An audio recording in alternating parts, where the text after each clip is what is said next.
Everybody's rolling. Good. What can you tell us new that we didn't know this morning?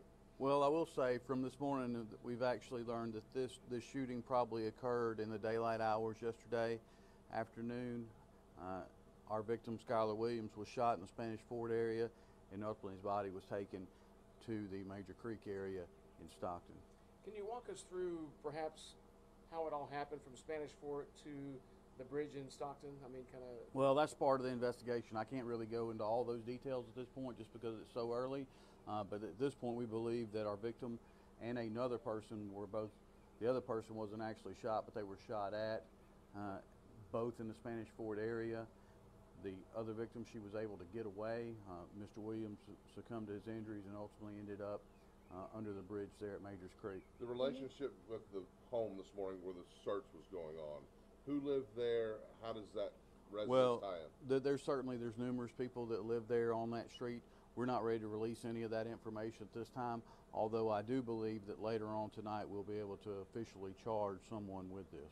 So did he die there at that Spanish Fort and then his body taken and dumped? Well, certainly there's evidence that he was shot there. Where he actually died may still be in question, although forensics may be able to close that gap a little bit for us. Skylar Williams, tell us about him as far as you know, as far as who. Well, the most recent address we had on him was Mott Road. His family probably give you a much better background on him. He had been in our system before, though. And then the person who actually found his body. Do you know any of the circumstances of? Because we've been out there. It's a hard place to. Well, it's a bit odd to say the least. Apparently, the person was newly back from the Texas area. Was out last night in a four-wheel drive vehicle riding around dirt roads. Happened upon the body, drove back into Bay Minette to their parents' house, at which time they contacted the Bay Minette Police Department. Do you have any weapon? Was a gun recovered? Is that part of what y'all had? Well, in the search warrants, I'll say we have recovered a gun, but I'm not saying that that's the weapon used in this case.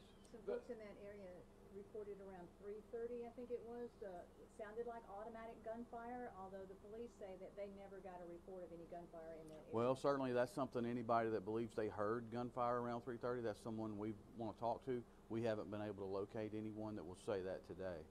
You have one suspect now in custody in relation to this. We have one person detained right now at this time related to this case.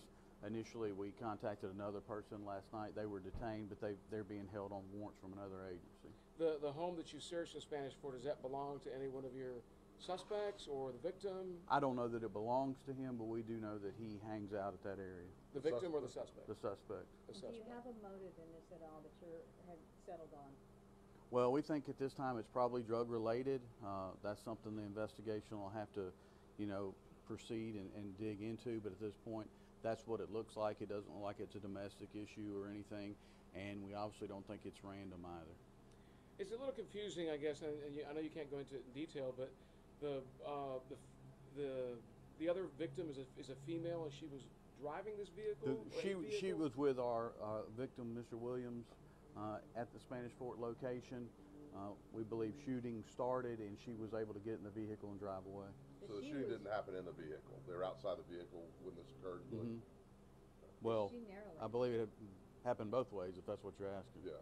So this means that if she was in that vehicle with Mr. Williams, and he was already injured, or that she was able to escape from. Well, certainly these are things that we're going to look at in the investigation.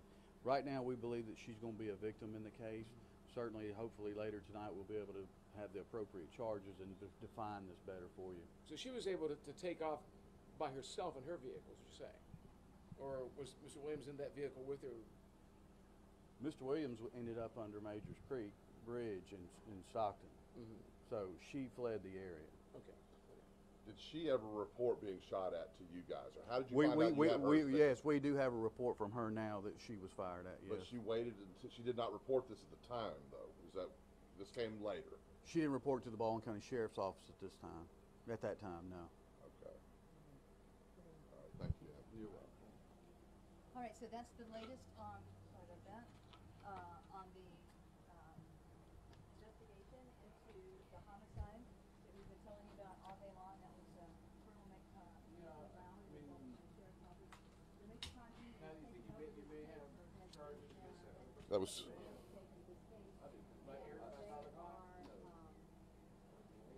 Chief Deputy Anthony Lowry with Baldwin County Sheriff's Office. You just heard giving us the latest update. Investigators just got through with their internal briefing on the case, on what they've learned so far. We did learn Skylar Williams is our victim in this case, was shot at this residence, the 11,000 block of Highway 31 near Spanish Fort, where there were quite a few deputies and investigators on the scene all morning long, gathering, collecting evidence, taking pictures. They served a search warrant on that residence after learning through their investigation that there were ties to that residence after the body of Skylar Williams was found along Majors Creek, north of Stockton. So that's the very latest. As you heard there, they have one person still in custody. Let the second person they originally had in custody, well, they still have them on other charges, but not related to this case anymore. So there's one person that they anticipate there could be charges forthcoming a little later today on. Have not released the name of that suspect at this point or any official charges. So we've just learned the name of the victim here and the fact that it appears there was a shooting that occurred at the residence there on Highway 31. Then a second victim that was shot at, a female victim that came forward later and filed a report with the Sheriff's Department that she had been shot at, was able to get in a vehicle at that residence and get away. So that's the very latest. We'll have more coming up in just a bit on Fox 10 News at 4 p.m. and, of course, Fox 10 News at 5 p.m. I'm Hal Sherrick reporting live on Facebook for Fox 10 News.